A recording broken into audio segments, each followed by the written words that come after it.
Turi mandou para o Godema Vimbundo, Corima Tatakafe, Corima Hotel Mucanda, o Avuro, o Tumarado Vimbundo, Turi Vimbundo.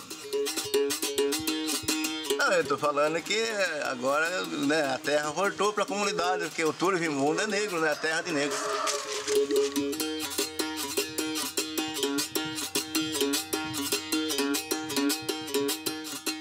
Não é possível se pensar que a humanidade tem a possibilidade de ficar suspensa no ar, né?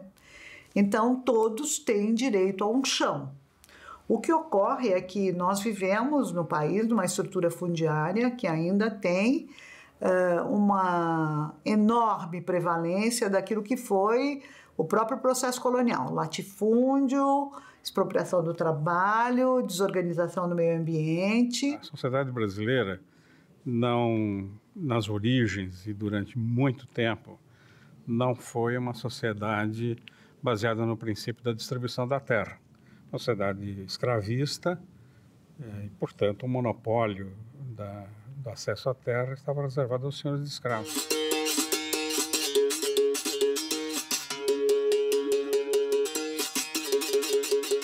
Logo de cara, a terra foi assambarcada e o coitado do índio foi jogado para fora. Depois veio o negro, escravo, que trabalhou aquela terra. Os poderosos, então, monopolizaram toda a terra do país. A luta começou há mais de 150 anos, né? Começou com o Joaquim Congo, que foi o nosso tataravô, que veio como escravo. E de lá para cá, quando ele ganhou as terras do fazendeiro, né, que deu a liberdade para 15 escravos que ele tinha e repartiu as terras. E de lá para cá a gente só veio lutando, né, porque com o passar do tempo as terras foram sendo tomadas, né, pelos grileiros. E de geração em geração a gente veio lutando, e mesmo com toda a repressão que a gente recebeu, eu tô falando de mim, mas teve os nossos antepassados também que não desistiram. Para isso tudo é uma questão de orgulho, é esse orgulho que a gente tem que passar para as crianças. Curima de Zambi, o Foriquenda, Curima de Zambi, o Foriquenda, Nangananguta daqui Nambá, Nangananguta daqui Nambá. O Brasil historicamente foi colonizado de forma a estabelecer um modelo de apropriação da terra cujos parâmetros sempre foi a grande concentração na mãos primeiro dos capitães hereditários lá que vinham de Portugal, né? E depois a distribuição da terra para famílias ou para essas pessoas que eram mais ligadas à própria coroa portuguesa. A grande propriedade era a propriedade de escravos. Quem tivesse escravo tinha riqueza. Ter terra não tinha a mínima importância.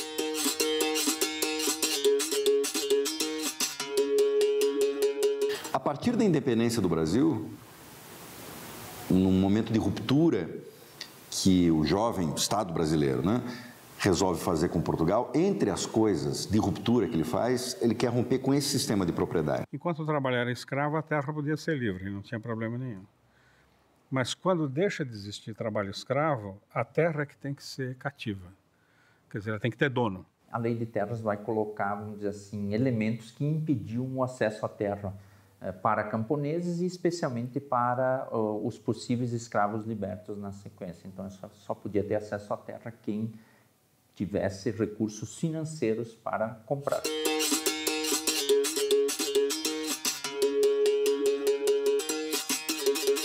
A gente sofreu muito na nossa luta aqui, porque a gente tinha dificuldade na época de achar um bico de serviço para poder se manter. Porque sempre quando a gente saía na imprensa, televisão, jornal, a gente reclamando da terra.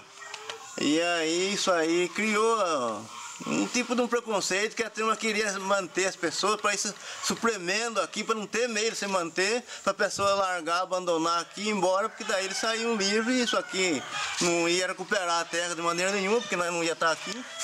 Então eles tentaram fazer isso, mas com uma resistência da gente, conseguiu se manter, passei uma dificuldade, né? Muita dificuldade, mas a gente conseguiu se manter, que até inclusive com as graças de Deus, que a gente teve essa vitória da primeira greva de terra ser voltada para a comunidade. Essa aqui é a greva, a primeira greva que foi desapropriada pelo INCRA. Ali, segue ali para a divisa do Portal Pirapora, ali, que é um condomínio. Aí tem a mineradora ali embaixo e segue até aquela caixa d'água que é a greva D, que foi desapropriada. O direito dos quilombos, a questão indígena também, comunidades tradicionais, está muito atrelado, muito colado à terra, né? Produzem, plantam, criam, tem a terra como o território como espaço cultural, como espaço histórico, né? Não só a terra, é uma lógica de propriedade bem diferente da lógica de propriedade do artigo 5º do direito à propriedade mesmo. Então aí, no caso, a gente pode puxar lá o artigo 170 da função social da propriedade, da função social da terra, para pensar o que significa a terra para essas comunidades.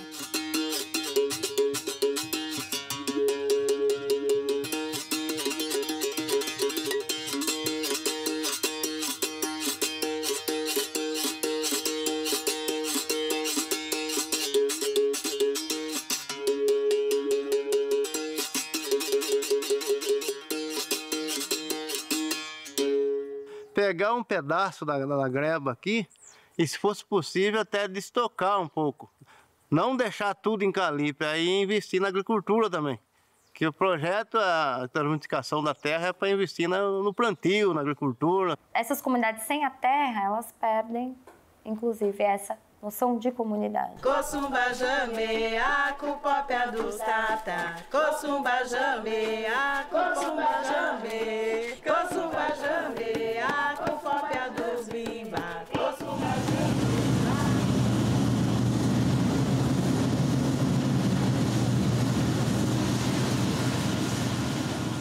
Os indígenas, primeiros ocupantes, né, dessa área, eles têm pela Constituição garantida a posse dessa terra. Essa posse é uma posse que não depende de título, de nada disso.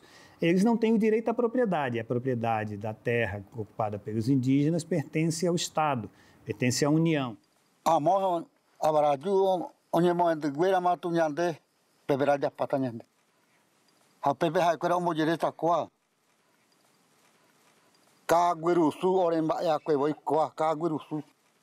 Uma vez estava no Congresso e estava discutindo exatamente sobre essa questão indígena e me apareceu um coronel do Exército que era diretor da FUNAI e disse o seguinte: não, mas isso que os índios estão reivindicando é excessivo, pois um camponês tem 5, 6 alqueires de terra para viver, eles querem uma quantidade muito maior. Eu até interferi dizendo: mas o senhor não é um ignorante, o senhor me perdoa, o senhor é um ignorante. O senhor não sabe que o índio não é agricultor, ele é um coletor dos bens da natureza e, portanto, ele precisa ter um terreno muito maior para ele conseguir a quantidade de bens que ele precisa para viver. Do ponto de vista dos povos indígenas, a questão da terra ultrapassa a simples questão da terra. Ela tem que ser colocada do ponto de vista do conceito de território, que significa não somente a área em que vive aquele povo, onde ele tem as suas casas, ou a área onde ele planta, até porque é frequente que esses povos não sejam povos voltados à agricultura, mas é a área onde ele mantém a sua sobrevivência de acordo com as suas formas tradicionais. Se são povos que vivem da caça e da pesca, o território compreende toda a área que garante a sobrevivência desse modo, da caça e da pesca.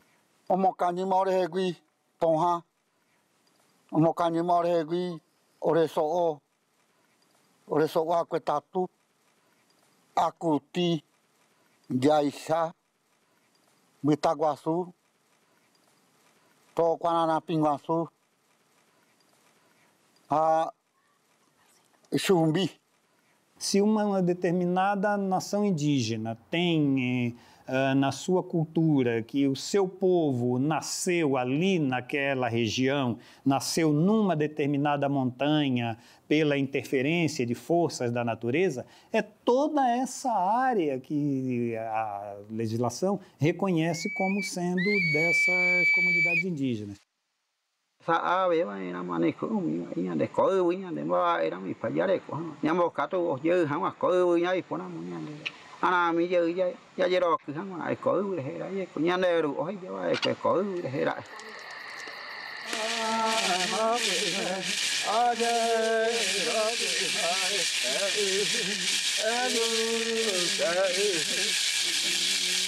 E a terra é um fator enorme da pobreza rural. O fator primeiro da pobreza no Brasil, tanto rural como urbano, é a terra. Sejam desapropriados.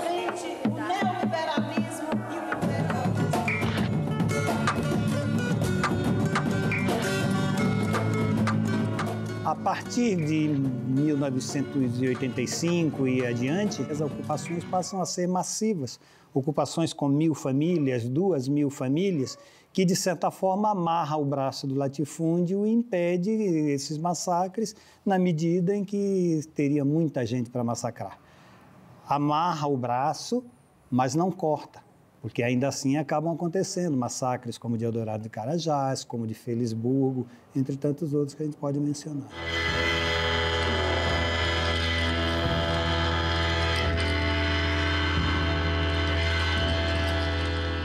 Sem a pressão dos movimentos sociais, sem a ação desses movimentos,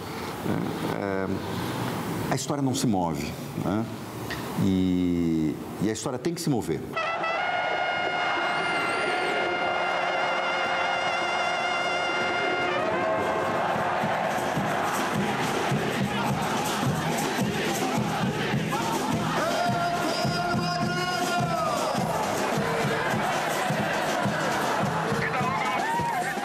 Na verdade, a pobreza urbana é a pobreza de um rural, de uma família rural, que veio para a cidade porque não conseguia comer no campo. E aqui sempre tem o lixo aí para ser procurado. Estamos vivendo do lixo. Não só eu, como mais ou menos há 600 pessoas que estão vivendo desse lixão aqui. Comida, às vezes acha carne, e agora não, que o lixo está vindo só o lixo de Carapicuíba. Mas quando vinha o lixo do Alphaville, vinha lixo de Osasco, vinha do Clube Pinheiro, vinha peças de carne boa, congelada. É fundamental, se quiser realmente que o país seja democrático, e ele não poderá ser democrático enquanto houver essa disparidade absurda entre o rico e o pobre, né? Se ele quiser, ele tem que igualar. E para igualar, ele precisa distribuir a terra. No urbano, nós temos um dilema enorme, não é?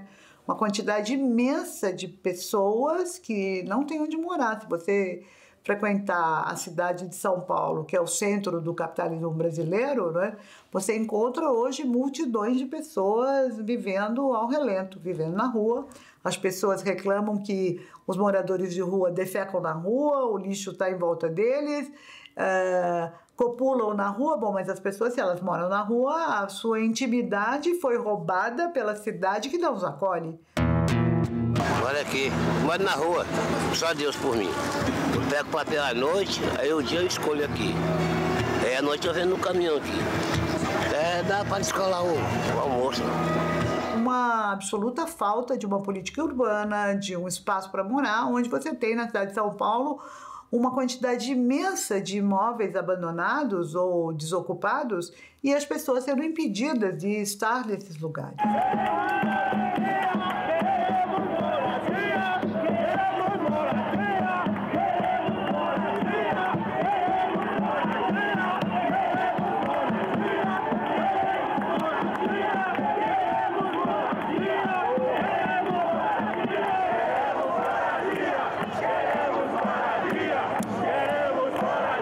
São sem teto, são sem terra, é uma população urbana que se move de um lado a outro, são imigrantes que vivem ainda hoje numa condição equivalente à escravidão.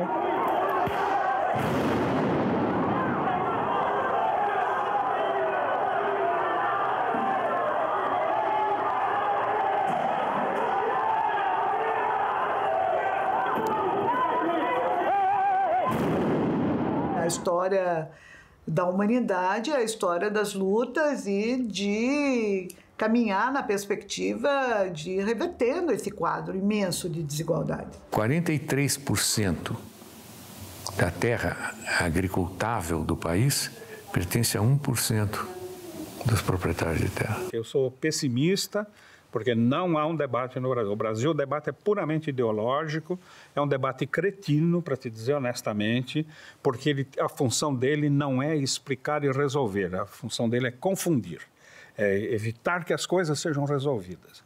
Isso é sumamente desonesto do ponto de vista político. Então, se vamos por aí, não vamos a lugar nenhum. Eu sou otimista, eu acho que o futuro vai reverter esse mundo que estamos. Esse mundo que estamos não se sustenta. Eu sou moderadamente otimista. Eu acho que, devagarinho, as forças mais progressistas, as pessoas mais lúcidas, as pessoas mais generosas, todas elas estão, digamos, gerando uma consciência social mais clara.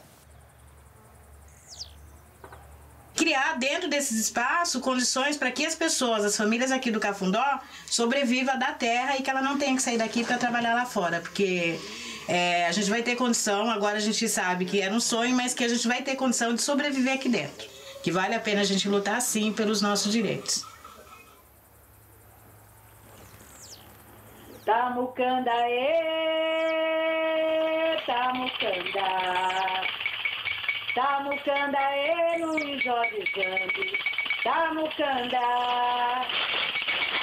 Tamucandaê, Tamucanda.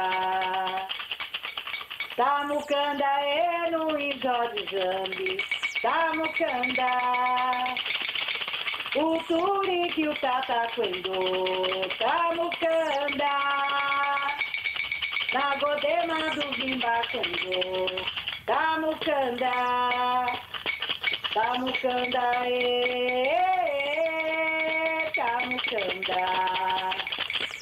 Tamucanda, no Ijó de Zambi, tamucanda.